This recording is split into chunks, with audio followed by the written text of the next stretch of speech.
Hey drummers, hope you're well. A Basket Case by Green Day, played by Trey Cool, of course. I'm going to try to do that thing of shouting out the sections as it goes along. Might need this. So this first bit is the verse where there's no drums. The chorus is about to come in, it's like the quiet chorus. 1, 2, 3, 4. Sometimes I give myself the creeps. Sometimes my mind plays tricks on me. It all keeps heading. Next bit, still a chorus, but the noisy bit.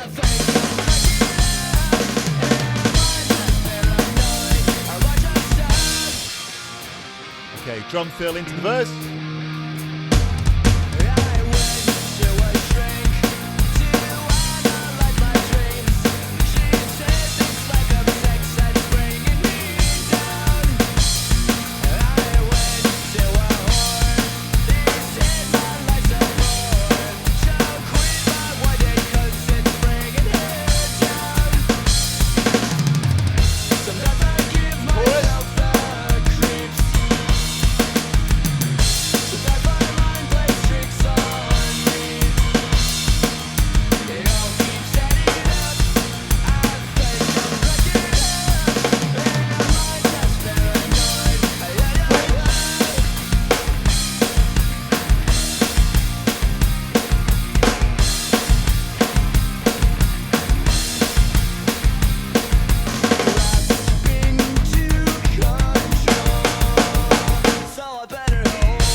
Or something like that. Anyway, so it's obviously an amazing, fun playthrough. It takes me right back. I always talk about Green Day on this channel. It takes me right back to the beginning of playing the drums, honestly, when I was 13, 14, 15, and listening to this record. And I actually did an interview yesterday. Well, it was published anyway yesterday with Drum Education Live. And I was talking about this. Like, I couldn't believe when I listened to this whole album, Dookie by Green Day, that Trey Cool was playing eighth notes. So I used to sit and play along with it, and songs like this, and in fact all the tunes where it's like that fast punk feel. I just couldn't really believe somebody was playing eighth notes, as in, 1 and 2 and 3 and 4.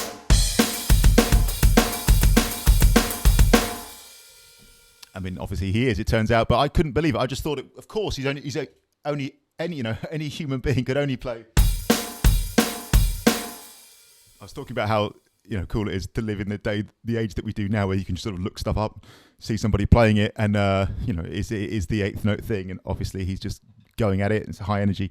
It's a really fun playthrough. I'm following a chart there. It's a funny one, isn't it? Because Green Day, you think, would somebody read this music? It's quite good to have a prompt to what's going on. I'm certainly not worrying about whether every single note is note for note there. It's more about the feel and the vibe and the energy, and just sort of blasting through it, obviously punctuating in the right way. I feel like there are certain fills, like when the drums first kick in, I feel like you've got to play that, because it's weird if you change it up there. And when the verse comes in as well, it's got to at least have that feel, I think. And a few other little moments. I feel like the little Ringo, like 60s rock and roll snare drum bit in the chorus. Boom, boom. That sort of rock and roll or cha-cha thing. It's got to have that. So some of the key moments, I think it's important to play spot on or close to that feel.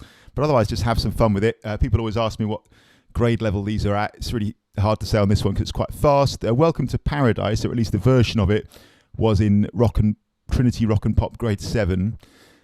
I don't think that was quite as fast as this, and actually used quarter notes a lot instead of the eighth notes on the hi-hat, going back to what I was saying earlier. So I reckon, yeah, I mean, in the rock and pop thing, maybe a 7, but whatever, don't quote me on that. It's just tons of fun. And let's face it, like if you're there and you're playing it, great, go nuts with the eighth notes on the hi-hat and the ride. If not, quarter notes do work as well. Work your way out to playing the eighth notes. It's all good. And shout out to everybody who requested this, all the channel members who've asked for this. Sorry to keep you waiting. Like I said, it's one really close to my heart. I really loved playing through it. So it was really good fun, actually. And yeah, thanks for watching as always. I really appreciate it. If you do get a minute, like I said, I did that little interview, which was published yesterday from Drum Education Live with lovely Kira and Felipe there. Talked to me about all sorts of stuff, about this channel, about growing up playing the drums, about all sorts of things to do with being a drum teacher. And it was a really nice hang with them. So if you do get a minute, I'd really, really appreciate if you head over to that. I'll put the link below. In fact, head over and have a watch of that. You don't have to sit through all 45 minutes unless you want to. But just if you head over, give it a like or a share or a comment, I'd really, really appreciate that. And they would as well. It's a really great channel, in fact. And they've interviewed all sorts of drummers over the last few years, including the all-time greats and me, you know. So I was delighted to be asked, of course.